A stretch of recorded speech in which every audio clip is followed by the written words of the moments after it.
আপন, ভয় পাচ্ছ না তো? তুমি আসবে তো কাল? পৃথিবীতে ওই ভালোবাসাগুলো ইতিহাস হয়ে থাকে, যে ভালোবাসাগুলো কখনোই তার পূর্ণতা পায় না।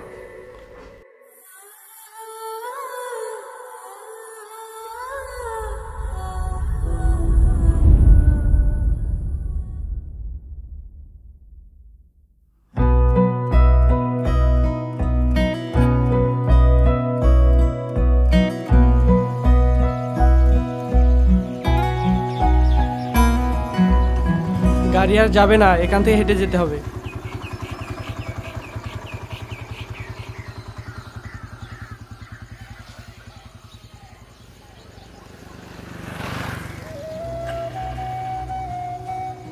এই রাস্তা এখনো ঠিক হয় নাই? এটা কি তোরে আমেরিকা শহরের রাস্তা নাকি যে বছরে বছরে আপডেট হয়ে যাবে?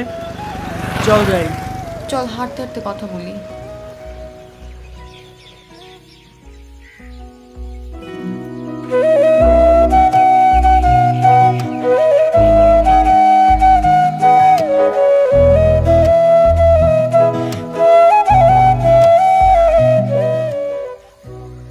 তোর সাথে 8 বছর পরে দেখা। তোর বাসার সবাই কেমন আছে? তুই কেমন আছিস? আর বিয়ে করলি জানাইলি না তো? আরে সবকিছু এত জলদি হয়ে গেছে, হুট করে আব্বু বিয়ে ঠিক করে বিয়ে দিয়ে দিল। যাই হোক, মাশাল্লাহ ভালোই আছিস, শুনে ভালো লাগছে। তো ভাইয়াকে নিয়ে আসলি না যে? আরে ওর এই মিটিং সেই মিটিং সারাদিন বিজিই থাকে, ও আর আসবে? 3 দিনের ছুটি নিয়ে আসছি। ও ভালো কথা। তোর বেবিকে নিয়ে আসলে সমস্যা কি? বেবিকে নিয়ে আসলে 1 মিনিটও শান্তিতে থাকতে পারতাম? ওর বাবা ফোন দিয়ে দিয়ে ওর খবরই নিতে থাকতো। যাই হোক, সাবধানে আসিস, রাস্তা কিন্তু ভালো না। তোর কথা শুনে মনে হচ্ছে আমি আমেরিকাতেই জন্মগ্রহণ করেছি, আমি বাংলাদেশেই জন্মেছি, ভুলে গেছিস হয়তো। জিনিস ঠিক আছে, কিন্তু অভ্যাস তো নাই অনেক দিনের, তাই বললাম আর কি। আচ্ছা বুঝলাম বুঝলাম, কে কে আসবে বলতো? যাদের যাদের সাথে যোগাযোগ করতে পারছি সবাই আসবে, আর বাকি যারা গ্রাম ছেড়ে চলে গেছে তাদের তো কোনো হদিসই নাই। কেন, কোথাও ওদের অ্যাড্রেস ফোন নাম্বার নাই স্কুলে? ওই সময় তো আমাদের বাবাদের কাছে কোনো ফোনই ছিল না, আবার নাম্বার। তো আমাদের স্কুল তো 5 বছর আগেই ঘুরিয়ে দিয়েছে, এখন ওইখানে টাস খেলা ছাড়া কিছুই হয় না। ফেসবুকে কি তাদের নাম সার্চ দিলে পাওয়া যাবে না? যারা যারা আসবে তাদের ফেসবুক থেকেই পেয়েছি, আর বাকি যারা গ্রাম ছেড়ে চলে গেছে তাদের তো কোনো খোঁজই নেই। আর দুই চারজন মাঠে কাজ করে, আর গ্রামের স্কুল বুঝোসই তো, মেট্রিক পর্যন্ত পড়াশোনা মানেই অনেক কিছু। বুঝতে পারছি। যাই হোক, বাদ দে, আমরা 8 বছর পরে দেখা করব। না মানে আমাদের এটা ভেবেই তো অনেক আনন্দ লাগতাছে, তাই না? তা তো অবশ্যই।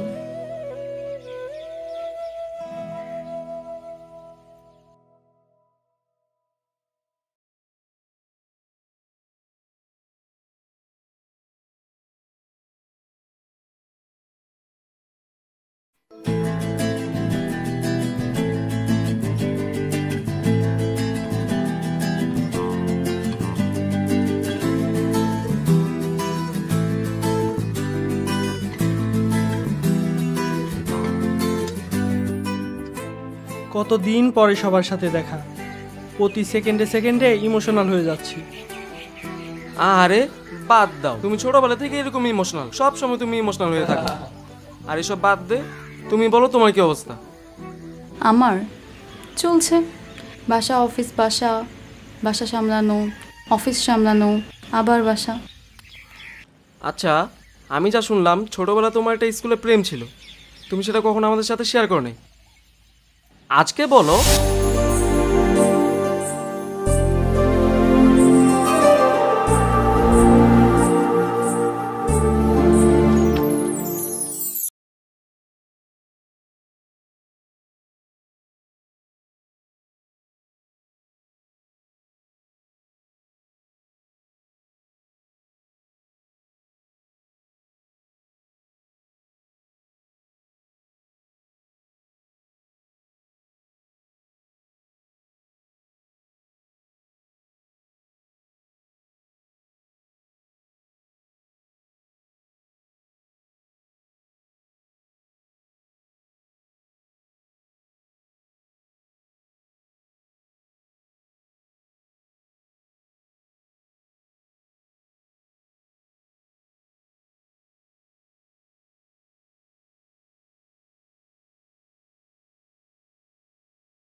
আমি মারি না, এই আপনে মারছে।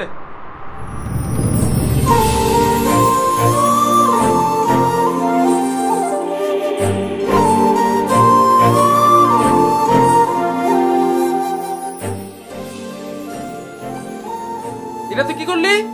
তোর কইছিলাম এত জোরে মারিস না বল। এখন তুই যেমন পারবি কে বল নেবি, যা। তুই বল মারছস, তুই নিয়ে আসবি। আচ্ছা থাম, দাঁড়া। আমি মারছি না, সব দোষ তো আমার। ঠিক আছে, আমি নিয়ে আসবো, যা। কে মারছে এটা? ক্লাস বাদ দিয়ে তোমাদের খেলাধুলা কিসের? বলটা বলটা আমি দিব না, যা করার করে নাও।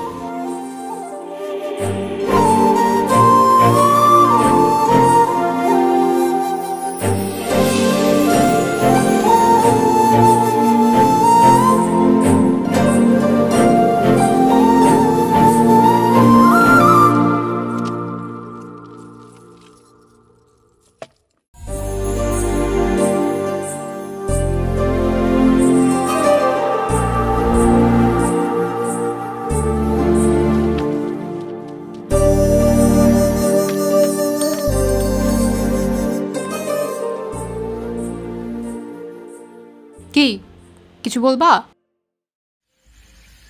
ওই যে বলটা,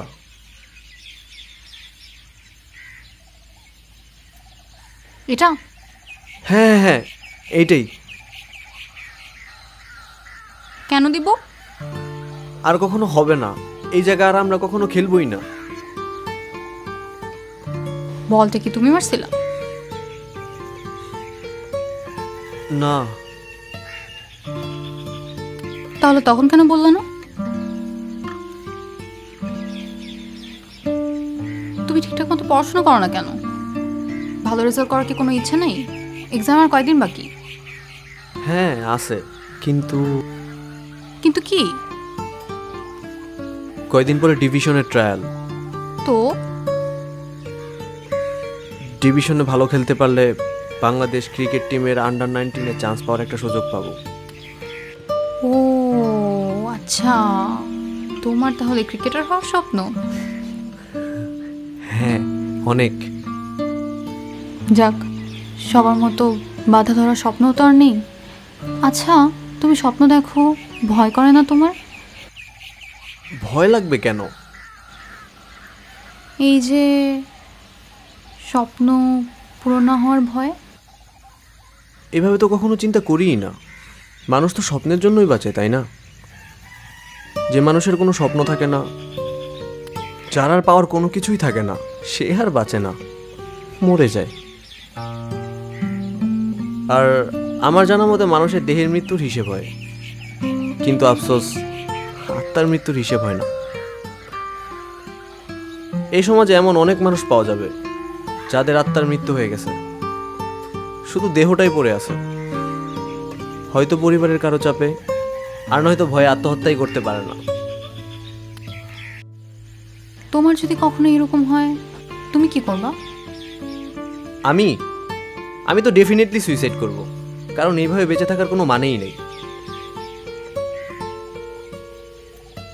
এটাই যদি সলিউশন হতো, তাহলে সুসাইড করা মহাপাপ হতো না। এত কিছু চিন্তা করি না। ওকে, নাও তোমার আমানত।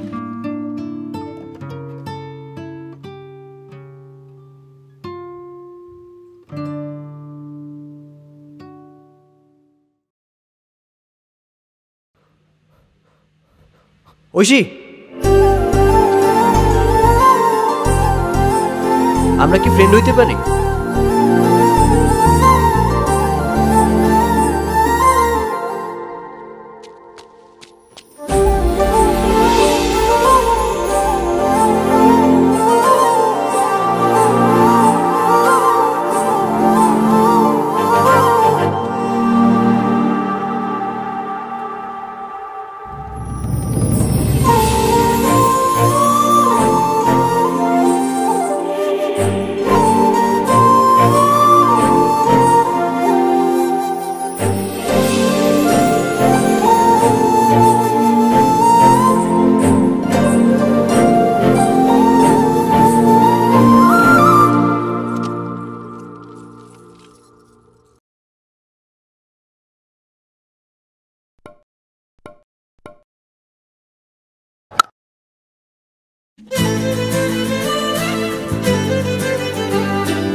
দেশ কেমন লাগে বল না। আহামরি তেমন ডিফারেন্স কিছুই না, বরং আমার তো মনে হয় আমি এই গ্রামে আবার ফিরে আসতে পারতাম। এই তোদের মাঝখানে আমি আমার নিজেকে খুঁজে পাই, তোর আমার পরিচিত মুখ। আজকে এই যে তোরা আমাকে তুমি তুমি করে ডাকছিস, এখানেই তো তোরা আমাকে আলাদা করে দিচ্ছিস। যদি তোদের মাঝে থাকতে পারতাম তাহলে এই তুইটাতেই সীমাবদ্ধ থাকতো, তুমি তো আর আসতো না। আমাদের ছোট করলা? আবারও সেই ফর্মালিটি দেখাচ্ছিস।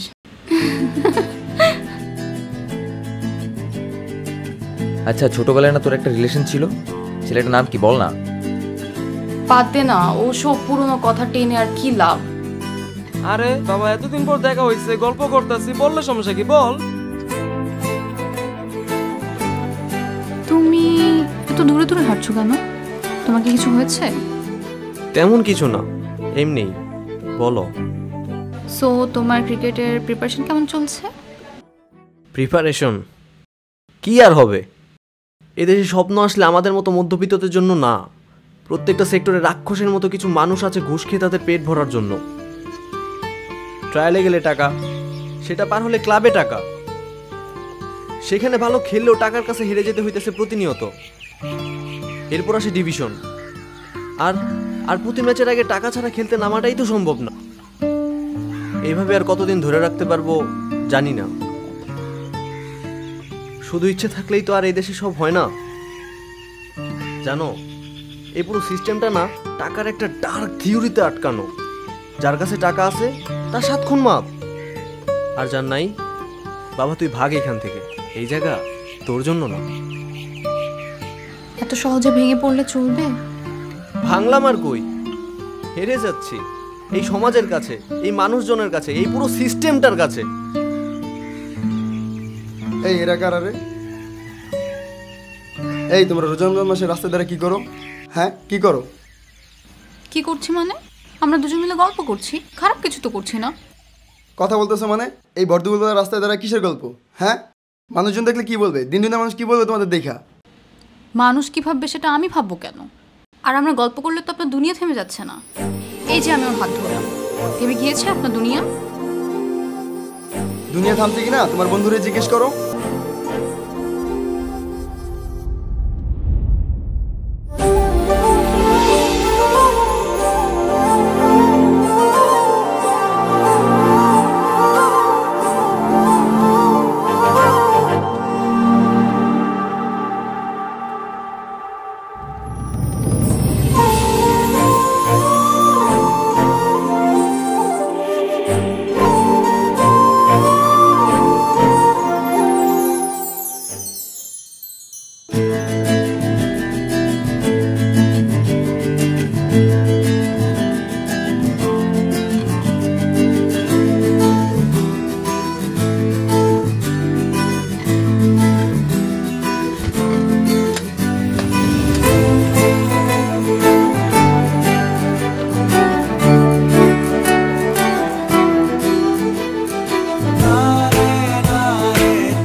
আপন,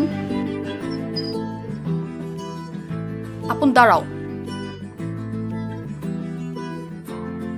আমি এইখানে আছি তুমি কিভাবে জানলা? স্কুল আর খেলা মারবাতে তুমি এখানে ছাড়া আর কোথায় থাকবা? তোমার সমস্যা কি? চুপ করে আসো কেন? আমি জানি তুমি ক্লাস 9 থেকে আমার পিছনে ঘুরো। আমি ভাবছিলাম তুমি আমাকে পছন্দ করো, এখন আবার অ্যাভয়েড করতেছো। না বলতে চাইলে ডিরেক্টলি বলো। এভাবে অ্যাভয়েড করে মেন্টালি টর্চার করা মানে কি? মানে তোমার কাছে কি মানে ফিলিংসের কোনো ভ্যালু নেই? কারো ফিলিংসেরই কোনো ভ্যালু নেই? তুমি তো স্বার্থপর কেন? আমি ভাবছিলাম তুমি অন্য সবার মতো না, ডিফারেন্ট, তাই জন্য তোমার সাথে ফ্রেন্ডশিপ করছি, কথা বলছি, সিম্প্যাথি দেখাইছি। আর কি সিম্প্যাথি দেখাইছি? তুমি তো অ্যাটিটিউড দেখানো শুরু করে দিছো। ওয়েট ওয়েট,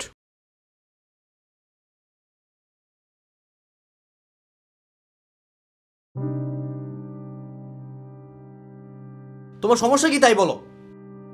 তোমার সাথে কথা বলার জন্য কি আমি মরে যাচ্ছি নাকি? তোমাকে কেন দাম দিতে হবে আমার? আমার কি কোনো পার্সোনালিটি নেই? কিসের ডিমান্ড তোমার, যে তুমি ডাকলে আমাকে লাফায় লাফায় চলে আসতে হবে? আর কিসের এত সিম্প্যাথি? সিম্প্যাথি সিম্প্যাথি গরিব মানুষদের জন্য, অসহায় মানুষদের জন্য। আমি গরিব অসহায় মানুষ নাকি? তোমার সিম্প্যাথি আমি চাই না। আমি আমি আমি তোমার কাছে বাকিদের মতো হতে চাই না। আমি চাই তুমি ভালো থাকো। তুমি তো কাঁদছো, এ কি? তুমি কাঁদছো কেন? এতক্ষণ তাহলে কি ছিল? কি থাকবে? তোমার প্রতি আমার ফিলিংস ছিল। আমি তো প্রথম দেখাতেই তোমার প্রেমে পড়ে গেছিলাম, কিন্তু আমি কখনোই চাই নাই তুমি আমার ফিলিংসের ব্যাপারে কখনো বোঝো। আর এর জন্য আমি আমার নিজের ফিলিংস কখনো তোমার কাছে আসতে দিই নাই। তো তুমি আমাকে ভালোবাসো, তা তো তুমি বলো নাই কেন? কিভাবে বলবো বলো? তোমার সাথে কি আমার যায়? তুমি কই আর আমি কই? তোমার স্ট্যাটাস কই আর আমার স্ট্যাটাসটা কই? এটা জানলে তো আমার বন্ধু বান্ধবরা আমার উপরেই হাসে। এমনিতেই তোমার সাথে কথা বলে দেখে কত মানুষ আমাকে কত কিছু বলে। আমার যতটুকু সাহস থাকে তা আমার 1 সেকেন্ডের মধ্যে কোথায় যে চলে যায় তা আমি নিজেই বুঝি না। তোমার সাথে কথা বলতে গেলে আমার সব কনফিডেন্টই হারিয়ে যায়। আমার জীবনটা না রাস্তার ওই ল্যাম্পপোস্টের লাইটের মতো, এর কোনো মানেই নাই। সালা কাজের সময়ও চলে না,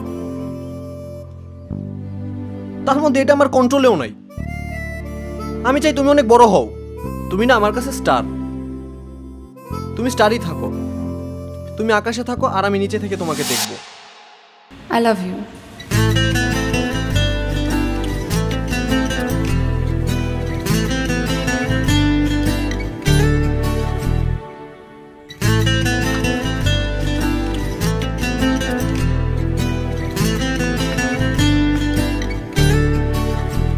এবার তুমি ভেবে জানিও।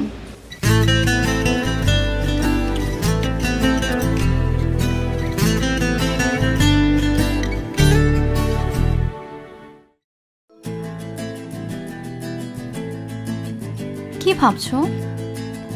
আসলে দারুণ একটা ফিলিংস হচ্ছিল, সেটা নিয়েই ভাবছিলাম।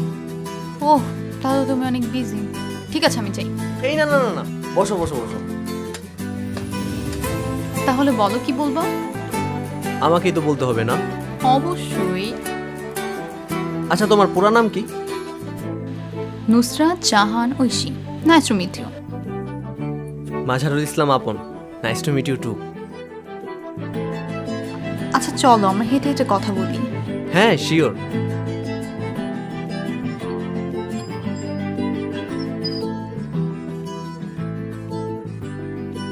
তোমার বাসায় কে কে আছে? আমার এই পৃথিবীতে বাবা ছাড়া আর কেউ নেই।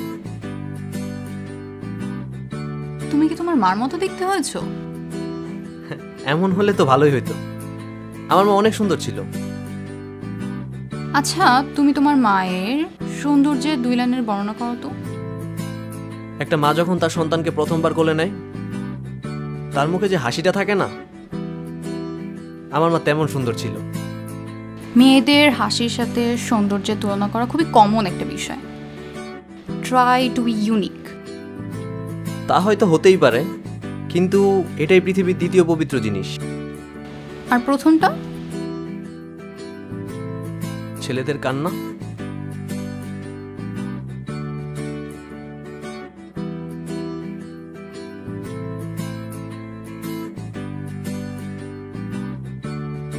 আচ্ছা, তুমি আমাকে সত্যি ভালোবাসো না?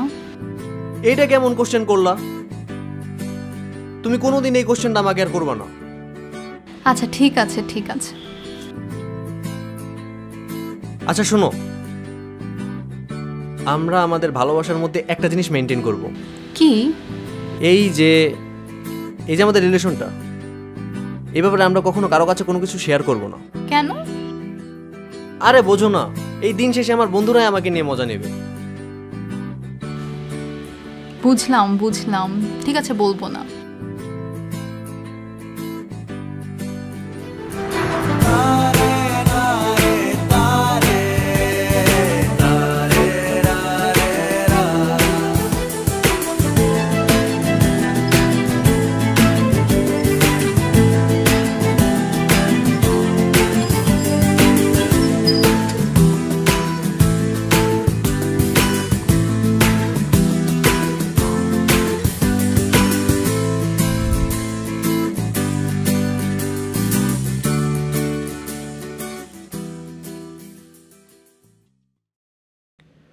কি হইছে? এইভাবে আর্জেন্ট ডাকলে এইভাবে? আপন অনেক বড় একটা ঝামেলা হয়ে গেছে। ঝামেলা? কি বলতাছো? কি হইছে? আব্বু ট্রান্সফার হয়ে গেছে। মানে কি এগুলো? তুমি কি বলতাছো? তুমি কি এগুলো আগে জানতা না? জানলে কি আমি তোমাকে বলতাম না? কালকে স্কুল থেকে টিসি নিয়ে গেছে। আপন আমি তোমাকে ছাড়া থাকতে পারবো না। আমি কি পারবো তোমাকে ছাড়া থাকতে?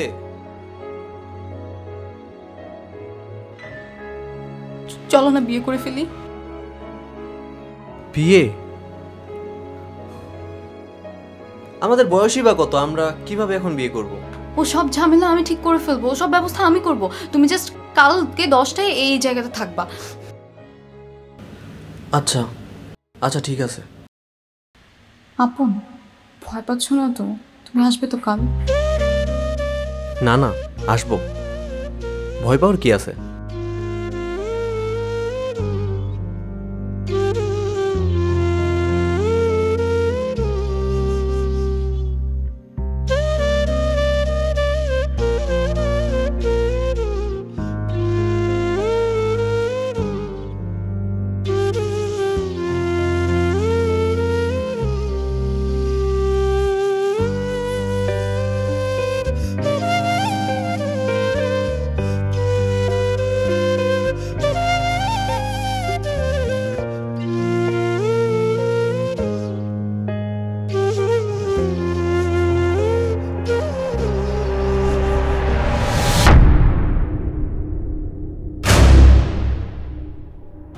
কারোর জন্য অপেক্ষা করছেন?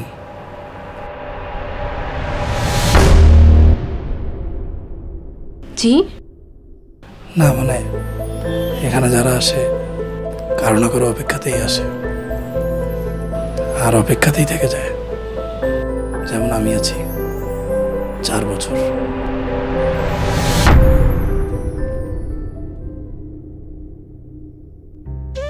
আপন তোর সাথে এমন একটা কাজ করতে পারলো, তোকে ধোকা দিল, আসবে বলেও আসলো না। সবাইকে বোর করে দিলাম না? কি এমন হয়েছে? ক্রিকেটার হইতে পারছে? জীবনেও তো দেখলাম না খেলতে। থাক, বাদ দে।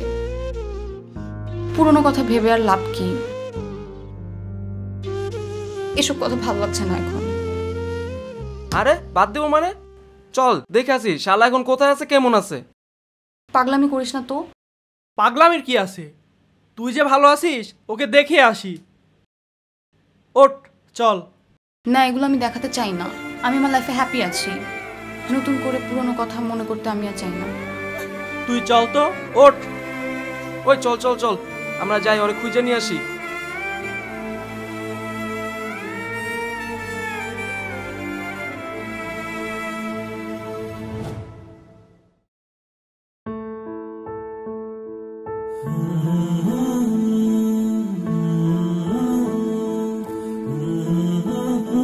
ভাইয়া, এইখানে আপন নামের একজনের বাসা ছিল না? আরে রনি না তুই? আমাকে চিনছিস?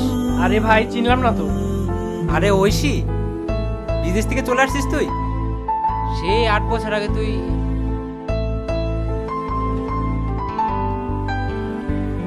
এটা নে, এটা আপন তোকে দিয়েছিল। নাও না। আমার জন্য? আপন দিছে? আপন? আপনের চিঠি মানে?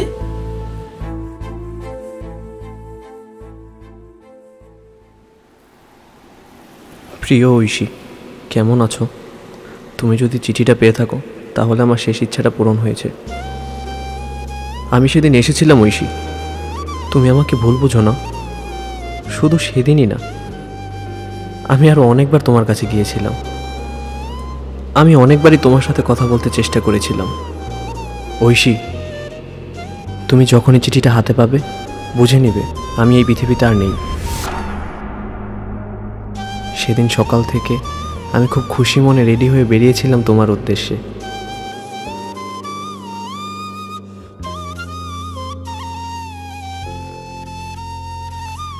আসার পথে একটা দ্রুতগতির বাইকের সাথে আমার অ্যাক্সিডেন্ট হয়।